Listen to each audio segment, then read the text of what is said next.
Hello दोस्तों आज की वीडियो में हम बात करेंगे अमोक्सिसिलिन कैप्सूल के बारे में।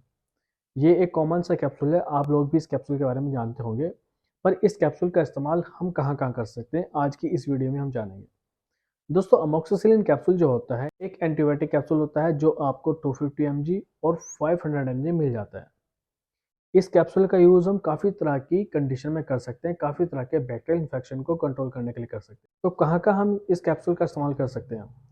देखो, अगर किसी पेशेंट को गले में खराश होती है या उसको गले में किसी तरह का इन्फेक्शन हो रहा है या गला बैठ रहा है, तो उस कंडीशन में दे सकते हैं। कुछ पेशेंट ऐसे होते हैं जिनको सांस की नली में इन्फेक्शन हो जाता है या उनको किसी तरह का मुंह में छाले पड़ जाते हैं, गला पक जाता है, तो उस कंडीशन में दे सकते हैं। अगर किसी पेशेंट को यूरिनरी ट्रैक्ट इन्फेक्शन हो जाता है या उसको ब्लैडर में किस तरह का इन्फेक्शन हो जाता है, तो उस कंडीशन में इस कैप्सूल को दे सकते हैं। अगर किसी पेशेंट को किस तरह का बैक्टीरियल इन्फेक्शन हो जाता है या उसको नाक में फुंसी बन जाती है, उस कंडीशन में दे सकते हैं। कुछ पेशेंट ऐसे होते हैं जिनको किसी तरह का आँखों में इन्फेक्शन हो जाता है, कान में इन्फेक्शन हो जाता है, चेहरे पर सूजन आ जाती है, तो उस कंडीशन में भी हम इस कैप्सूल को पेशेंट को दे सकते हैं।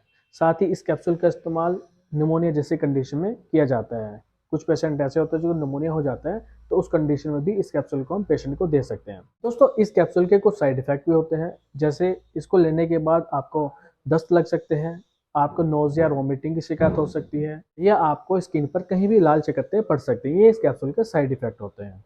दोस्तों कुछ कंडीशन ऐसी होती है जहाँ इस कैप्सूल का इस्तेमाल नहीं किया जाता। अगर किसी पेशेंट को किस तरह की कोई गुर्दे की बीमारी है, अगर उसको एक्जिमा की समस्या होती है, एक्जिमा का मतलब होता है अगर आपको चेहरे पर लाल चकत्ते पड़ जाते हैं या आपको चेहरे पर लाल-लाल धब्बे पड़ जाते हैं, तो उस कंडीशन में इस कैप्सूल का यूज़ नहीं किया जाता। अगर किसी पेशेंट को दमे की शिकायत है, तो उस कंडीशन में भी इस कैप्सूल का इस्तेमाल नहीं किया जाता। साथ ही अगर किसी पेशेंट को शुगर की बीमारी है, तो उस कंडीशन में भी इस कैप्सूल का यूज़ नहीं करना चाहिए।